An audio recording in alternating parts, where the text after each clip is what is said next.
дутор яке аз асбобҳои қадимаи мусиқӣ буда, садои форам ва дилнишине дорад. ёни мардуми мо дӯстдорони ин асбоб зиёд буданд. дар ҳар иду ҷашнҳо аз он истифода мекунанд. хушбахтона насли наврас низ ба омӯзиши ин санъат майл доранду навозишашро дӯст медоранд. роҳбари дуторнавозони мактаби мусиқии ноҳияи рӯдакӣ мегӯяд, барои аз бар намудани нозукиҳои дуторнавозӣ меҳнати зиёду табу завқи баланд лозим аст ва хушбахтона наврасоне ки ин хусусиятҳоро доранд кам нестанд. ҳар як асбоба тембри худаш, овози худаш ҳастай. монанди аммо хофиз борин, хофизам ҳар як тембри худаш дошта бошам, асбобам ҳар як асбоб тембри худаш дорад.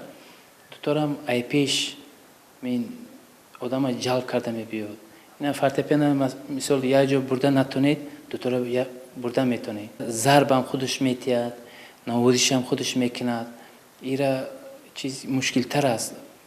навохтан аз рубобу наю ғиҷакам чизи вазмина, най чизи вазмина ва ё нафас дар кора. Акун аввалаш ки асбобта меҳр додан дар кор. дар маҳфили дуторнавозони мактаби мусиқии ноҳияи рӯдакӣ зиёда аз 15 нафар наврасони соҳибистеъдод аъзо буда. аз ин шумора нисфашон духтарон мебошанд. нилуфар, ки имрӯз мехоҳем доир ба ҳунараш баҳратон қисса намоем, яке аз аъзоёни фаъоли ин маҳфил аст.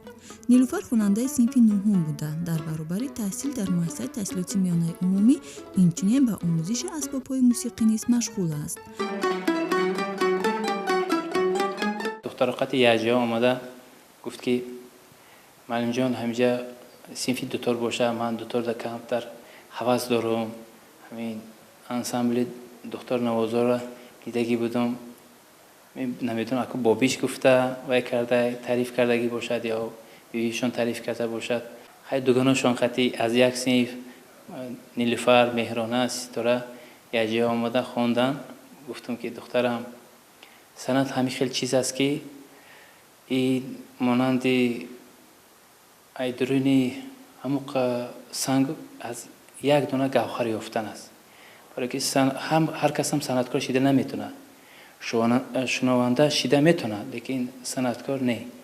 барое ки асл санъаткор шидан бисёр мушкил аст. ман аз хурдӣ ба мусиқӣ шавқу завқи зиёд доштам ва каме баъд падару модарам ба ман маслиҳат доданд ки ман ба мактаби санъати бачагона таҳсил кунам ва модарам маро ба ин мактаб овард ва ман тӯли 5 сол мешавад ки дар ин мактаб таҳсил мекунам. ман дар оинаи нилгун бисёр бонувононро, занҳоро, духтаронро мебинам ки дутор менавозанд. ба ман хеле маъқул шуд. сабаб ҳамин шуд ки ман дуторнавозиро ёд гирифтам. то ба ин маҳфил омадан, нилуфар навозиши дуторро танҳо тавассути оинаи нилгун тамошо карда буду бо ягон асбоби мусиқӣ кор карда наметавонист. устодаш мегӯяд, маълумоти мусиқӣ надошта бошад ҳам, вале зеҳни тез ва муҳим аз ҳама шавқу ҳаваси зиёд дошту тавонист дар як муддати кӯтоҳ бо дигар аъзоёни маҳфил баробар шавад. ай худаш болонги синфҳои болои фарангиз, мунира, севара духтаракҳои калон ай худаш буданд, навозандаи хуб буданд. вайёро дида ҳавас карда, барое ки ман бисёртар ноҳиямонда чорабинӣ бисёртар мешиданд, духтаракҳоро файрод мекардам. медид ки духтаро бисёр чорабинӣ мераанд. кӯшиш мекард ки манам ба ёқати бирам, манам бинавозам, барое ки рафта уҷада тоқа шишта намеша, намохтан дар корад. барое ки уҷада фонограмма нест, зинда одам мебинавад. кӯшиш мекард ҳар рӯз рафта хонада навохта меомад, гирья мекард ки дастам дар мекунад. бо хонангиёш асбоб харида доданд ки барое ки бе асбоб навозанда ҳичи нест. асбобаш бошад, ҳамо асбобта мереша дода ҳар рӯз ҳар вақта ки бекор шид шида машқ мекунад. хонангиёш асбоба гирифта додан, ҳамон қати машқ карда анчи тез ёд гирифт. аз нишастан якум омӯхтам дуторнавозиро, аз нишастан, баъд дуторқапӣ, баъд нутаҳо, баъд навозиш ҳамхел ман ёд гирифтам.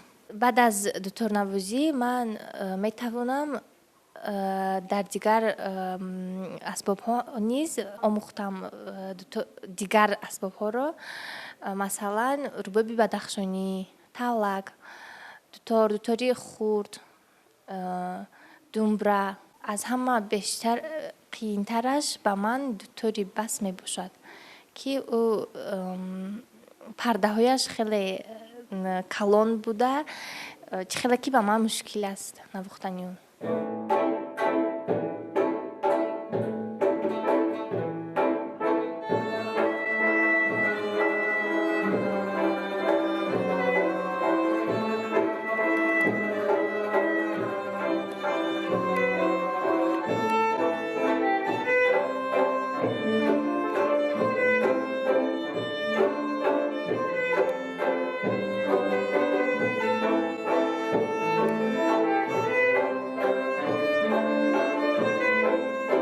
ансамбли дуторнавозони мактаби мусиқии ноҳияи рӯдакӣ бо ҳунару маҳораташон ном баровардаанду ягон чорабиниҳои фарҳангии ноҳия бе иштироки онҳо намегузарад. одатан дар чунин чорабиниҳо нафароне баромад менамоянд, ки таҷрибаи зиёда аз 1 сола доранд. аммо нилуфар аллакай баъд аз якчанд моҳ ба саҳнаи калон баромад, зеро чӣ тавре гуфтем, зеҳни тез ва ҳаваси зиёд дошт.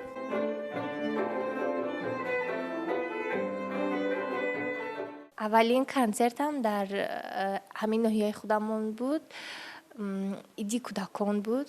дар ҳамонҷо ман иштирок кардам. аввалин концерти ман буд. росташ ман дар ҳаяҷон будам, лекин на он қадар чиз набудааст, қиинам набудааст. ба ман хеле маъқул шуд. баъд аз он ман дар дигар концертҳоам иштирок кардам. иди меҳригонда мебурдам, сайри лола, баъд наврӯз, 9 сентябр, садада, чорабини калонда, баъд ноҳияви худамонда шаҳарда мебурдем, бисёртари ана боғи Иран.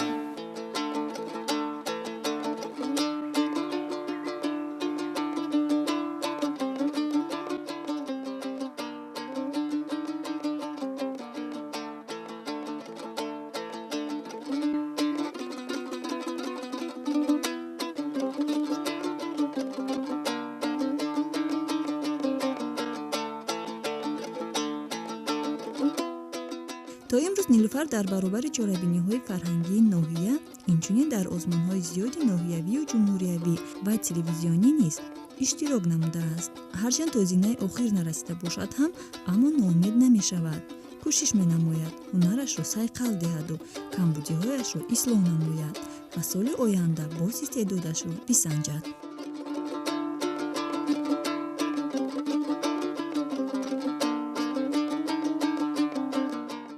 дар озмунҳо, мисол озмуни Тоҷикистон ватани азизам, Парвин ва дигар концертҳои ноҳиявӣ, ҷумҳуриявӣ иштирок кардам. озмуни Тоҷикистон ватани азизам дар шаҳри Ваҳдат гузашт. дар он ҷо мо ансамбл кати рафтем, ансамбли дуторнавозон рафтем, гузаштем аз давр ва интизорем ба даври дигар моро ҷиғ зананд.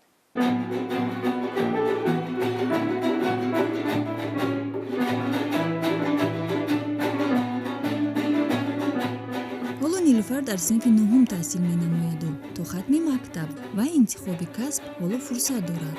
аммо ӯ мегӯяд давоми чанд соле ки дар ин маҳфил машқ мекунад, ба соҳаи мусиқӣ чунин дилбаста аст, ки зиндагиашро бе он тасаввур карда наметавонад ва мехоҳад дар оянда аз ин соҳа дур нашавад, вале аз омӯзиши дигар фанҳои мактабӣ низ худро дар канор намегирад.